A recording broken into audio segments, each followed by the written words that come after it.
남녀의 차이가 상당히 많이 있어요. 남자는 불행에 빠졌을 때 타락하고 여자는 행복에 겨울 때 타락한다 이런 말이 있어요. 제가 몇 가지를 조사했습니다. 심리적으로. 여자는 현미경으로 들여다보아야 하고 남자는 만원경으로 봐야 된다. 여러분 동의가 안 되시는가요? 동의가 되잖아요. 그런데 이제 어떤 사람들 경우에는 여자가 만원경으로 봐야 되는 사람들이 있어요. 만원경으로 보는 것과 같은 분들이 있죠. 또 어떤 남자의 경우는 저 사람은 진짜 현미경으로 보는 것 같이 느껴지는 분들이 있을 수 있다는 것이죠. 또 여자는 원망하면서 사랑하고 남자는 사랑하면서 원망한다. 여러분 이것도 무슨 말인지 잘 이해가 안 되시는 모양이에요. 어떤 사람들은요 늘 원망하기 때문에 이런 말이 해당 안 되는 사람들도 있습니다만은 지금 무슨 말을 하기 위해서 이런 이야기를 하느냐면요 우리 인생 속에 원망의 삶이 있다 이것을 이야기하기 위해서 지금 여러 가지를 이야기했는데 여러분이 별로 감동이 없으신 모양이에요. 오늘 본문은 유대인의 명절인 칠칠절에 양문 곁에 있는 베데스다 목가에서 일어난 일입니다. 양문은 예루살렘 성곽 동북쪽 함대한 망대 곁에 위치한 그런 문이죠. 구약시대에는요 이 문을 통해서 재물들, 동물들이 이렇게 들어가기도 하고 나오기도 한 그런 출입구로 사용되어졌던 것 같습니다. 베데스다는요 은혜의 집이라고 하는 그런 의미가 담겨져 있는 지명의 위치죠. 베데스다 못이라고 하는 그 말 자체가 은혜의 집이다 이런 의미가 담겨져 있습니다. 이 못에 38년 된 병자가 있었습니다. 38년 동안 낫기를 바라고 베데스다에서 죽치고 있는 사람입니다. 그러나 낫게 될 꿈이 점점 가면 갈수록 무산될 그런 상황과 형편 속에 놓이게 됩니다. 절망이죠. 절망 정도가 아니라 이 38년 된 베데스다 목가의 병자는 아예 세상 향한 원망으로 똘똘 뭉쳐진 삶을 살고 있다는 것입니다. 평안의 삶, 행복한 삶이 아니라 인생이 제대로 되지 않기 때문에 그의 마음 심령 속에는 세상을 향한 원망으로 가득 차 있다는 것입니다. 세상을 향한 원망으로 가득 차 있는 사람들이 아무 이유 없이 사람을 죽이고 살인을 하는 그런 경우를 우리는 종종 보게 됩니다. 그래서 잡아놓고 왜 그렇게 했느냐 물어보면은 세상을 향한 원망으로 가득 찬 삶이었다는 사실을 우리는 목격하게 되지요. 여러분 인생에 풀려야 될 현장에서 자꾸 꼬이는 삶을 살게 되면은 우리도 원망의 사슬에 묶일 수 있다는 사실입니다. 이 자리에 앉아있는 여러분들 가운데서도 삶이 잘 풀리지 아니하면은 자꾸 꼬이게 되고 자꾸 어려운 형편에 놓이게 되면은 얼마든지 원망의 모습으로 인생을 살아갈 수 있다는 것이죠. 여러분 거기다가 다른 사람을 보니까 다른 사람은 애쓰지도 않고 노력하지도 않는데 인생이 좀 잘 풀리는 것 같고 또 형통한 것 같으면은 원망의 느낌은 고조될 수 있다는 것입니다. 다른 사람하고 나를 비교해 보니까 내 인생은 형편없는 것 같고 다른 사람은 잘 나가는 것 같은 그런 상황이 되면은요 그 마음 심령 속에 있는 원망의 마음이 갈수록 높아지고 또 커진다는 사실이죠. 그러게 베데스다의 38년 된 병자는 다름 아닌 바로 우리 자신이라고 생각할 수 있을 것입니다. 여러분 원망스러운 삶이 우리의 삶 가운데 다가올 수 있다는 것이고 그리고 그 원망스러운 삶을 우리 스스로 느끼게 되면은 이 38년 된 병자, 2000년 전에 있었던 이 병자의 삶의 모습이 똑같이 우리의 모습이 될 수 있다는 것입니다. 오늘 이 아침 원망의 마음으로 똘똘 뭉쳐진 여러분 마음이 말씀으로 치유되기를 간절히 소망합니다. 회복되어지기를 원합니다. 문제는요 자기가 원망을 갖고 있다는 사실조차도 깨닫지 못하는 그런 분들이 계시다는 사실이에요. 내가 내 인생 가운데서 알 수 없이 이렇게 다가오는 고민과 괴로움과 불안과 근심과 두려움은 어디에 있는지 그것은 결코 내가 평안의 삶을 주님의 말씀대로 삶으로 다가오는 것이 아니라 원망의 모습 속에서 다가오는 사실을 깨닫지 못하는 인생들이 얼마나 많이 있느냐는 것이죠. 여러분, 오늘 본문의 병자를 통해서 원망하는 자신과 그리고 그 대상을 여러분 모두 다 발견하게 되고 그리고 치유되는 아름다운 역사가 있기를 간절히 소망합니다. 첫 번째로 오늘 38년 된 병자는요, 어떤 대상을 원망의 대상으로 삼았느냐 하면은 자기의 부모, 자기의 가족을 원망의 대상으로 삼았을 것이라는 이야기입니다. 그가 부모에 대해서 원망했다는 말은 오늘 본문을 통해서 우리가 전혀 찾아볼 수 없습니다. 하지만 5절 38년 된 병자라고 하는 말이 그의 병이 오래전에 생긴 병이라는 사실을 발견하게 하고, 여러분 그때 당시에 의술이 발달되지 않은 상황 속에서 38년 동안 앓은 병이라면 그 병이 처음 시작할 때 죽을 병이었다면 38년 동안 유의되지 못했을 터인데 뭐 1, 2년 앓다가 죽었을 것인데, 오늘 우리가 이 38년 된 병자를 통해서 보게 된다면 그것은 38년 된 병자가 처음에는 그렇게 병이 중다한 병이 아니었고 조금 문제가 있었는데 그 병의 문제를 해결하지 못하고 38년 동안 베데스다 목가에서 낫기를 강구하면서 있었다는 사실을 우리는 발견하게 됩니다. 그러니까 38년 된 병자는요, 처음에는 병이 중단하지 않았지만은 38년 동안 지내오면서 자기의 몸 하나도 움직일 수 없는 그런 상황 가운데 처하게 됐다는 것이죠. 그리고 그 삶을 살아오면서 38년 된 병자는 자기의 부모나 가족을 원망하는 삶을 살았을 것이 분명하다는 것입니다. 물론 성경이 날 때부터라는 그런 말씀을 하고 있지는 않습니다. 하지만 38년 동안 죽지도 아니하고 베데스다 못 주변을 맴돌고 있었다면은 그는 오래전에 생긴 질병 속에서 부모나 가족에게 늘 원망하는 마음으로 응답하고 말았을 것이라는 것이죠. 동일하게 여러분은 여러분의 인생 사시면서 여러분이 태어난 날을 저주하고 있지는 않습니까? 마치 욥과 같이 자기의 태어난 날을 저주하는 인생을 살고 있지는 않느냐는 것입니다. 욥은 여러분 엄청난 고통과 고난 가운데 처해서 도저히 살 수 없는 형편 속에서 자기가 태어난 날을 저주했지만은 여러분 그런 인생은 아니잖아요. 그러나 그럼에도 불구하고 자기의 태어난 날을 저주하는 인생들이 얼마든지 예수 믿는 사람들 가운데 있을 수 있다는 것입니다. 살아온 환경을 비관하지는 않습니까? 자기의 살아온 삶의 모든 환경을 비관하는 인생이 있을 수 있다는 것입니다. 하나님 앞에 예배드리면서도, 그리고 그 전능하신 하나님이 그 인생 가운데 붙들어 주셔서 은혜를 경험하면서도 잠시 잠깐 주님의 은혜가 내 인생 가운데 있지 않게 되는 느낌을 갖는다면 철저하게 전능하신 하나님 앞에서 자기의 환경을 비관적으로 응답하는 인생들이 얼마나 많이 있느냐는 것입니다. 여러분 부모, 여러분 가족에 대해서 여러분 혹시 원망하지 않습니까?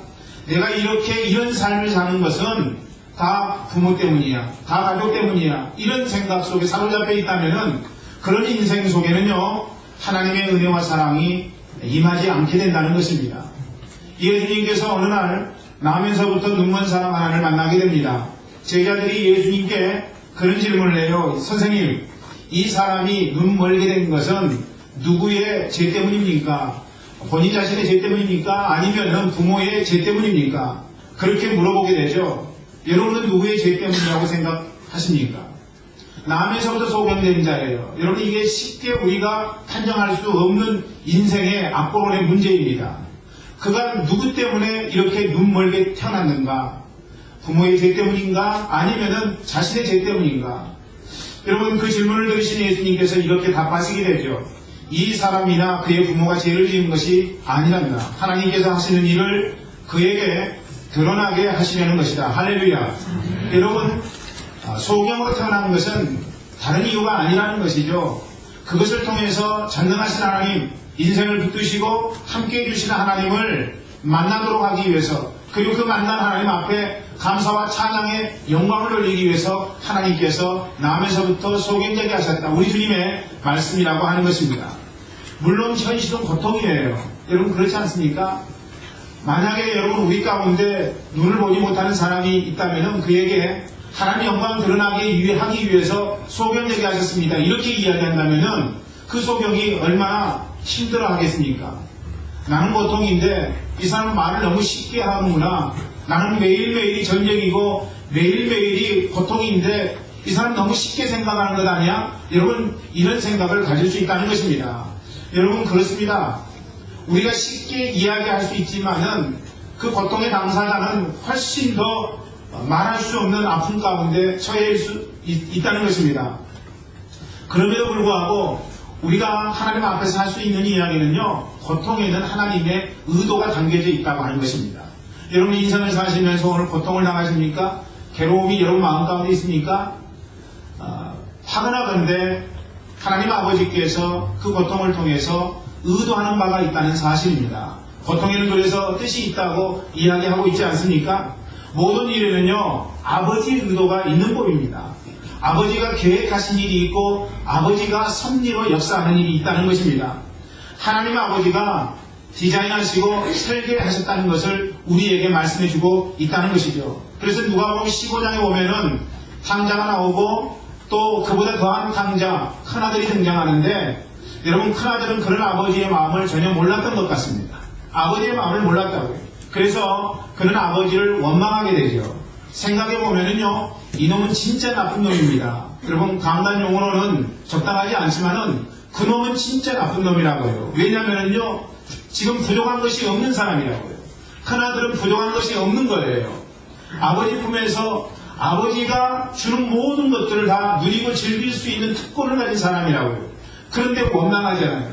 여러분, 그렇기 때문에 부족한 것 없음에도 불구하고 원망하는 그의 인생은 나쁜 인생이라고 하는 것입니다.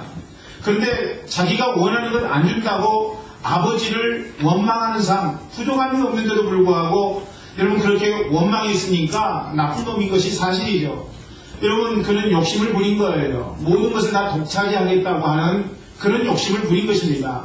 자기의 동생에게 무엇인가가 가는 것을 원치 않았다고 해요.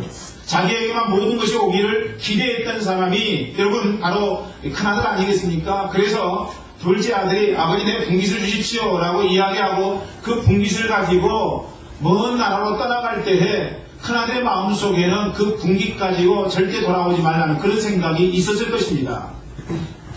그곳에서 어떻게 되든지 이제는 우리 집에 절대 결코 오지 않았으면 좋겠다 하는 것이 큰아들의 생각이었을 것이라는 이야기죠. 한 걸음 더 나아가 그가 왜 원망합니까? 큰아들이 왜 원망해요? 자기는 늘 아버지에게 성실했는데 성실하지 못한 동생을 아버지가 지금 잘해주는 것 같으니까 원망을 하게 됩니다. 아버지가 뭐라고 이야기해요? 송아지를 잡아라.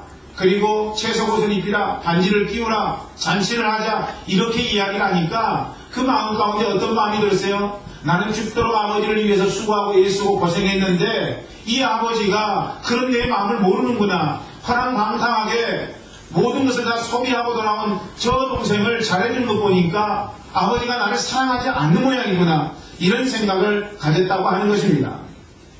그렇다면 큰아들은 동생과 자기에게 대한 아버지의 대우를 늘 비교했던 사람이었습니다.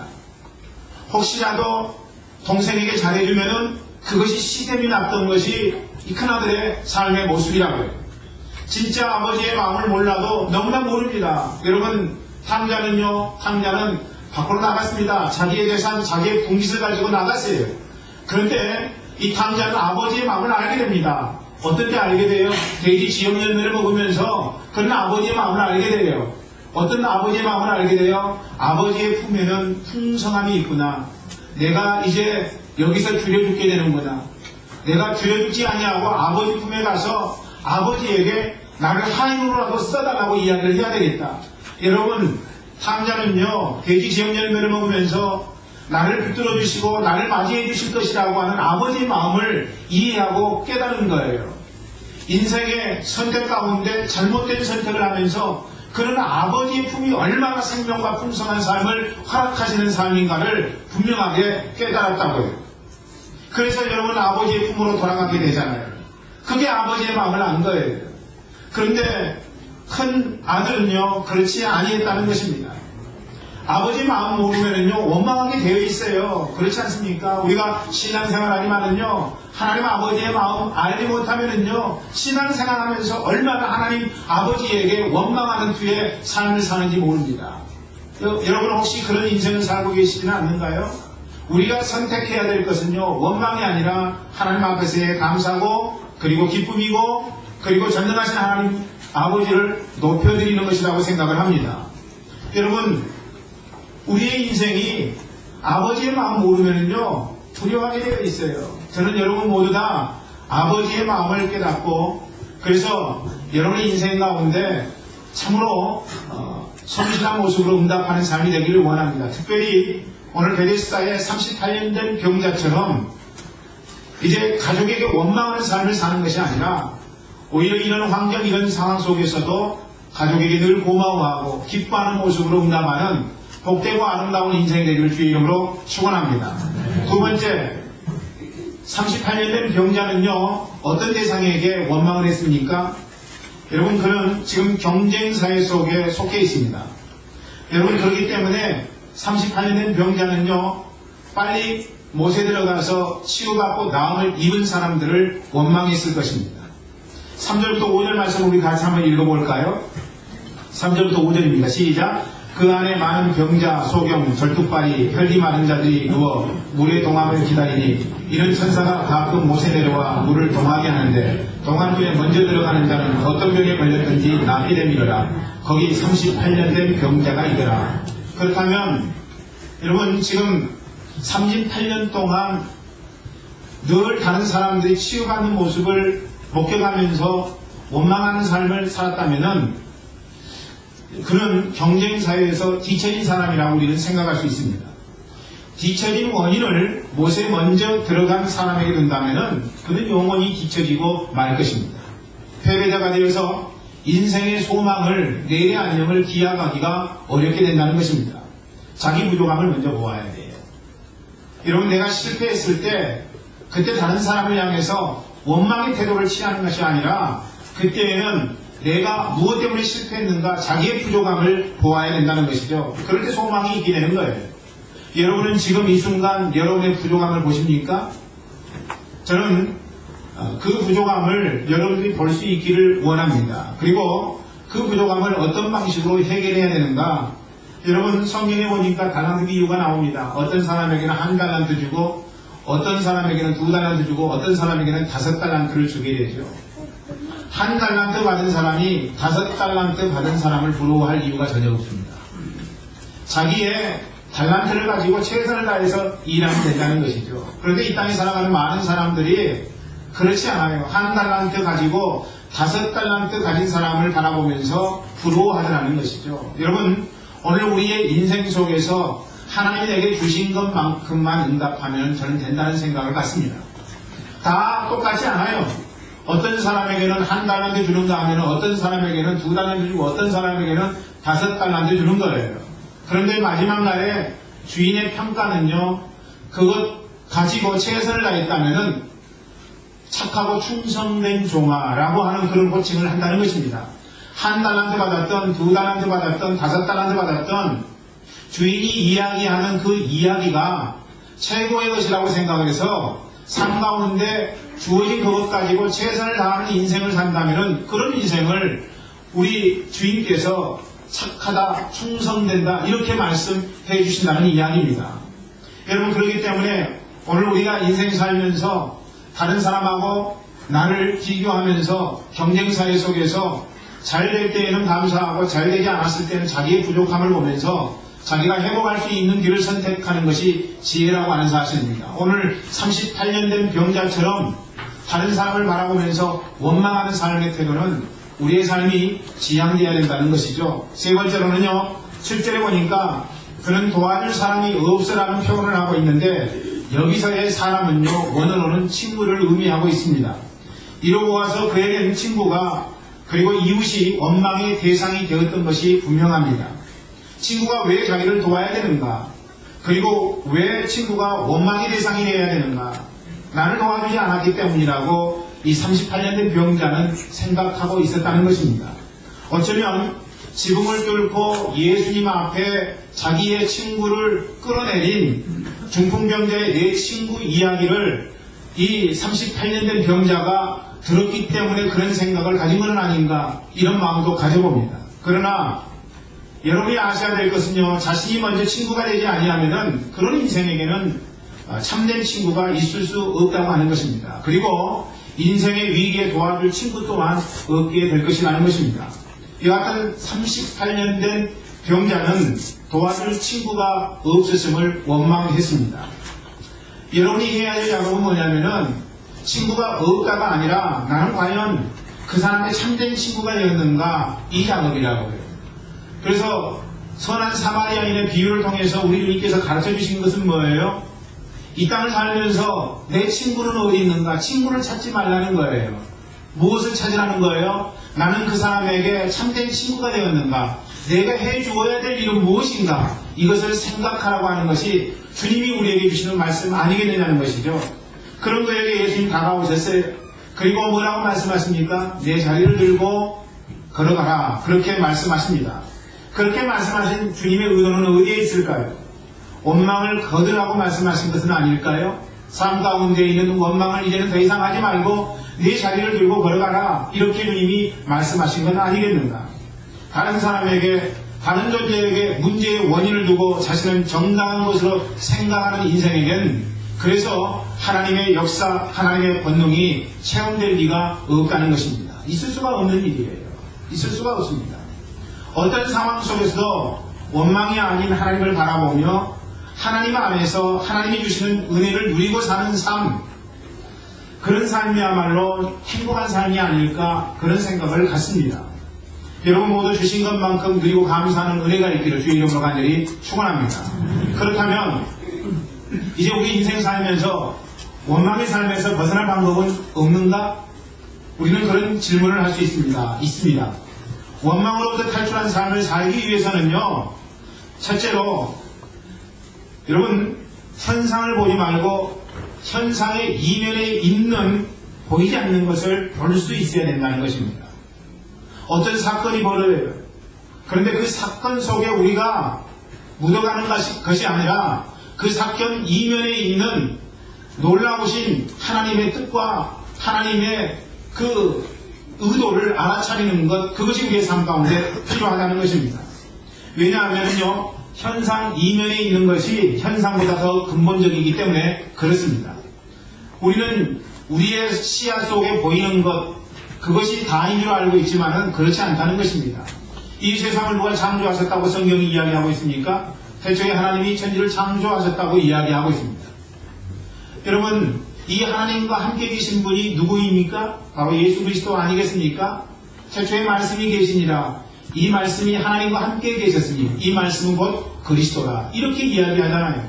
그러니까 태초에 말씀이 계셨는데 그 말씀은 예수 그리스도고, 이 세상의 우주 모든 만물이 창조되기 이전에 그 태초에 하나님과 예수님이 함께 공존하고 계셨다. 하나를 더 첨가하면 성령께서 함께 계셨다. 그래서 삼위일체 하나님 아니겠습니까? 그러니까 이 세상 우주 모든 만물이 창조되기 이전에 누가 존재하고 계셨느냐면요, 예수님이 존재하고 계셨다라고 하는 거예요. 그러니까 우리가 우리 눈으로 목격하는 이 세상의 우주 모든 만물 이면에 누가 있다는 거예요? 세상을 창조하신 예수님이 계시다는 것입니다. 그렇기 때문에 여러분, 우리가 이 땅을 살면서 우리의 시야에 보이는 사건 외에 무엇을 원하는 거예요? 예수님을 바라볼 수 있어야 된다는 것입니다. 3월 2일 인천 삼산올림픽관에서 흥미로운 심리실험이 진행됐습니다. 최근에 일어난 일입니다. 프로농구 인천전자랜드와 서울 SK전의 하프타임 때입니다. 이벤트 사회자가 관중들에게 문제를 내요. 문제를 내는데 어떤 문제였느냐면은 흰옷 상의를 입은 농구선수 3명과 검은 상의를 입은 농구선수 3명이 패스를 주고받습니다. 패스를 주고받는데 이제 사회자가 그런 이야기를 해요. 흰옷 입은 사람들이 패스를 몇 번이나 하는가 한번 세어보십시오. 이제 6명이 패스를 주고받습니다. 사람들이 모두 다 하얀 옷을 입은 사람들이 패스를 몇 번이나 주고받는가, 그것을 세기에 여념이 없습니다.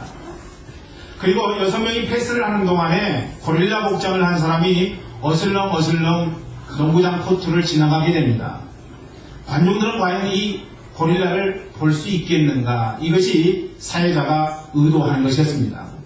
조선일보가 진행한 이 심리실험에서 주최 측에 문자를 보낸 전체 수는요 580명이었습니다.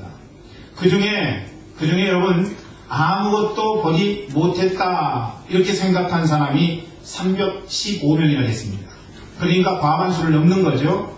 절반 이상이 패스를 헤아리다가 고릴라가 농구 코트장 한가운데를 어슬렁어슬렁 걸어가는 것을 보지 못했다는 것입니다.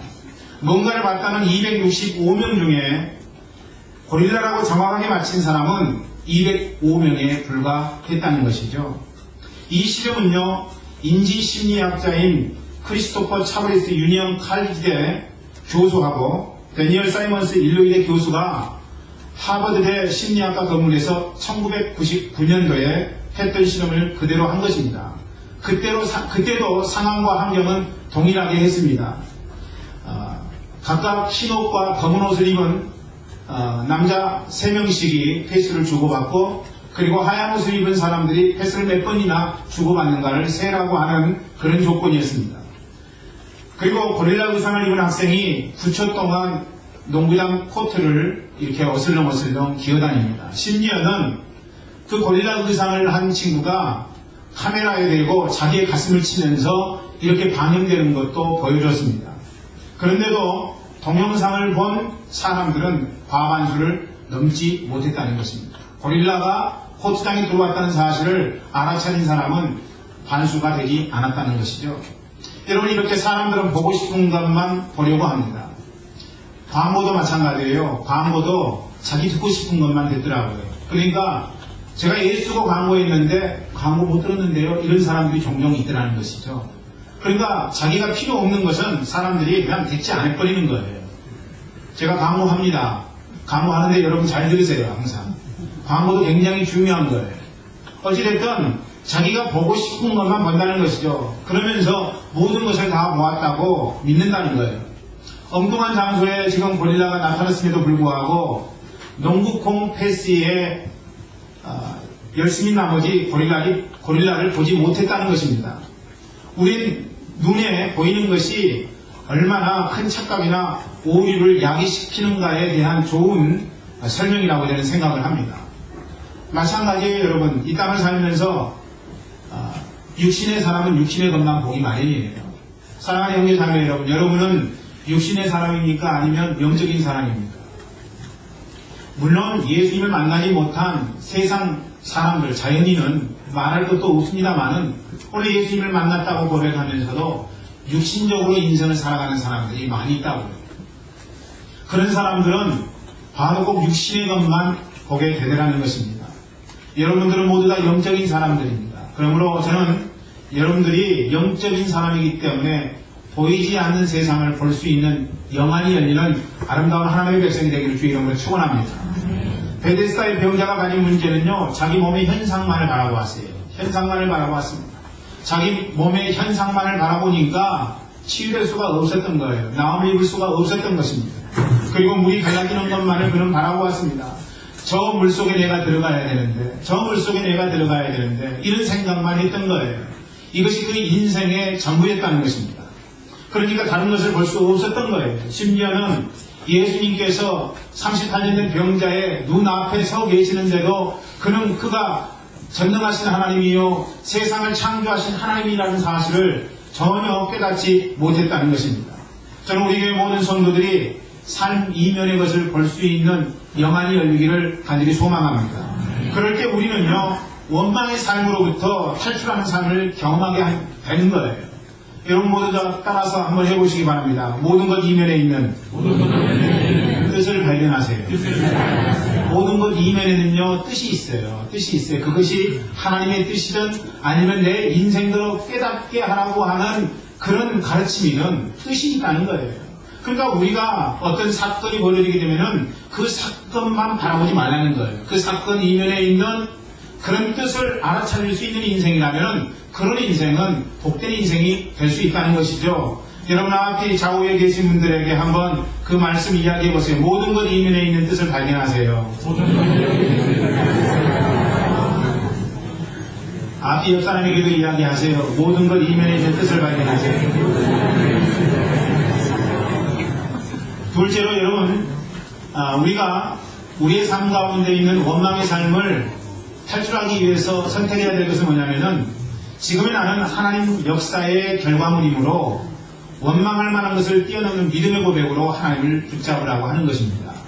사람은 성공하면은 어떻게 생각해요? 자기가 능력이 있어서 자기가 잘 해서 그렇게 됐다는 것을 생각합니다. 반면에 실패하게 되면은 자기를 인정하기보다는 자꾸 문제의 원인을 외부로 돌리게 되어 있더라는 것입니다. 이런 인생은요, 계속 성공하기가 쉽지 않아요. 잠시 잠깐의 성공을 거둘 수 있을지는 모르지만은 계속된 성공은 어렵다는 것입니다. 그러니까 여러분 어떤 삶을 살아야 되느냐면은 지금 이 순간 나 되게 하신 분은 내 능력도 아니고 전능하신 하나님이라는 사실을 철저하게 깨닫고 그 하나님 아버지 앞에 응답하는 작업이 필요하다는 것입니다. 사랑하는 형제 자매 여러분, 오늘 여기까지 오게 된 것은 여러분 능력으로 됐습니까? 아니면은 하나님의 인도하심이라고 생각하십니까? 하나님의 인도하심이죠. 말할 것도 없습니다. 그런데 많은 인생들이 하나님의 인도하심으로 여기까지 왔으면서도 자기가 원하는 대로 되지 아니하면은 원망하더라는 것이죠. 원망하지 않습니까? 여러분 오늘 아침에도 원망한 그런 고백을 한 사람이 여러분 가운데 얼마든지 있을 수 있습니다. 교회 오면서 원망의 그런 마음으로 응답한 사람이 있을 수 있다고. 아닙니다 여러분. 지금 이 순간까지 하나님이 우리를 인도해 주시지 아니하면 우리가 앞으로 나아갈 수도 없다는 것이죠. 그런 고백, 그런 삶의 인정을 우리가 하나님 앞에서 해야 된다는 것입니다. 여러분 성공을 하나님 은혜라고 고백하면요 교만할 수가 없어요. 믿습니까 여러분? 내게 주신 이 성공, 지금 이 위치에 있는 것, 그건 내가 잘해서가 아니라 전능하신 하나님 때문입니다 라고 고백하는 인생 속에는요 교만이 있을 턱이 없다는 것입니다. 실패를 하나님 인도하심이라고 여기면은요 낙심과 패배를 극복할 수도 있어요. 여러분 그렇지 않습니까? 하나님이 인도하셔서 내가 지금 이 실패의 자리에 있다고 할지라도 내가 하나님이 인도하신 것이므로 그 하나님 바라보면은 우리는 얼마든지 승리할 수 있게 된다는 것입니다. 그렇습니다. 모든 것이 하나님의 인도하심이에요. 믿습니까 여러분? 하나님이 인도하십니다. 하나님의 인도하심이 아닌 것이 아무것도 없어요. 내가 실패한 현장 속에서도 내가 죄를 범한 현장이라고 할지라도 하나님이 허용하시지 아니하면은 내가 죄 하나도 내 마음대로 질 수 없는 것이 우리의 인생이라고 한다면은 오늘 내가 이 자리까지 오게 된 것은 하나님의 특별하신 간섭이요 하나님의 섭리가 아니겠는가, 이런 생각으로 주님 앞에 응답할 수 있다는 것입니다. 그렇게 고백하고 나가는 인생에게는요 항상 하나님의 역사가 주어집니다. 저는 여러분들이 이것을 기대하기를 원합니다. 실패의 현장 속에서도 성공의 현장 속에서도 자기 자신을 바라보거나 다른 사람에게 원망하지 않는 삶, 전능하신 하나님이 나를 여기까지 인도하신 에베레스텔의 하나님이시다라고 고백하는 삶, 그런 인생 속에는 여러분 놀라운 역사가 있을 수밖에 없다는 것입니다. 이것이 여러분 저는 믿는 자에게 있을 축복이라고 생각을 합니다. 우리가 예수 믿으면서 세상 어떤 사람들보다도 돈 많게 되는 것, 이게 축복일 수 있지만은요 근원적인 축복은 아니라고 저는 생각을 합니다. 근원적인 축복은요 매 순간순간마다 하나님이 나를 인도해 주신다, 하나님이 나를 붙들어 주신다, 하나님이 나와 함께 동행해 주신다, 이 사실을 느끼고 믿음으로 고백하는 자의 삶 속에 있다고 하는 사실입니다. 시편 43편 5절은 그래서 우리에게 이런 말씀을 제공하게 되죠. 우리 말씀을 읽어봅니다. 시작. 내 영혼아 내가 어찌하여 낭망하며 어찌하여 내 속에서 불안해하는고, 너는 하나님을 바라라. 나는 내 얼굴을 도우시는 내 하나님을 오히려 찬송하리로다. 아멘. 존 해거이라고 하는 미국의 전도학자가 있었습니다. 이 목사님에게는요 존이라고 하는 외아들이 있었는데 그 외아들이 지적 장애인이에요. 거기다가 그 몸을 마음대로 움직이지 못하는 그런 중복 장애인입니다. 존은 휠체어를 타고 앉아서 아버지가 설교를 하면은 뒤에서 그냥 막 소리를 질렀습니다. 그러니까 이 부모가 목회를 하면서 얼마나 힘이 들었겠어요. 다른 사람도 아니라 자기의 아들이 소리를 지르는데 상당히 힘이 들죠. 오늘은 애일이 어디 갔나 소리를 안 지르네요. 요즘 인성인가 소리를 지른다는데 소리를 안 지르네요. 어쨌든 자기의 아들이 휠체어를 타고 뒤에서 소리 지르는 것 때문에 상당한 스트레스를 받았습니다. 부모님은 어떻게 하더니 그 아이를 고쳐보기 위해서 애를 쓰고 노력을 하게 됩니다. 이 아이를 안고 다니면서 22년간을 지냈지만 결국 그 아이는 죽고 말게 되죠. 그러나 아들이 죽은 후에 세계 곳곳을 돌아다니다가 내가 이제 해야 할 일은 아프리카와 아시아에 있는 가난한 사람들에게 복음을 전하는 일이다라는 생각을 하게 됩니다. 그래서 해거이 인스티튜트라고 하는 기관을 설립합니다. 제3세계의 선교를 연구하고 그들을 훈련시켜서 가난한 나라, 못 사는 나라에 파송하고 그래서 그곳에서 선교 사역을 감당하도록 훈련하는 곳이었습니다. 해거이 박사는 자기 가정의 실망과 낙담과 좌절을 통해서 선한 일을 함으로써 문제가 해결된다는 것을 알았던 것입니다. 사랑하는 형제 자매 여러분, 오늘 여러분의 인생 속에 원치 않는 일이 벌어질 수 있습니다. 그래서 그것 때문에 원망할 수 있다고요. 그런데 여러분이 조금만 지혜로운 자라고 한다면은 그런 상황 속에서 하나님이 나의 나되게 하심을 생각하고 그리고 찾고 연구하고 그래서 이 땅을 살아가면서 하나님이 선하시고 기뻐하시고 온전하신 뜻이 무엇인지 분별하는 선택을 하게 되리라고 저는 생각을 합니다. 여러분 실망과 좌절만 바라볼 때 우리에게는 헤어날 길이 없습니다. 우리가 선한 일, 하나님이 이 일을 위해서 나를 이런 어려움과 고통 가운데 허락하셨을까요? 허용하셨을까요? 이런 인생을 사는 삶, 그런 인생에게는요 하나님께서 새 소망의 길을 열어주신다고 하는 것입니다. 아무리 어려운 현실 속에서도 하나님 바라보고 그분을 생각하면 소망이 샘솟듯 하게 된다는 것이죠. 한 가지 덧붙인다면은 여러분 인생 살면서 원망의 길에서 탈출하는 방법 한 가지만 더 여러분에게 이야기한다면은 긍정적인 축복을 하라는 것입니다. 말에는 파워가 있어요. 그래서 옛말에 어떤 말이 있습니까? 말이 시된다 이런 말이 있지 않습니까? 여러분 말은요 자기의 생각을 좌우하고 몸을 좌우하는 거예요. 혹시 여러분들 가운데 팔이 아픈 분이 있습니까?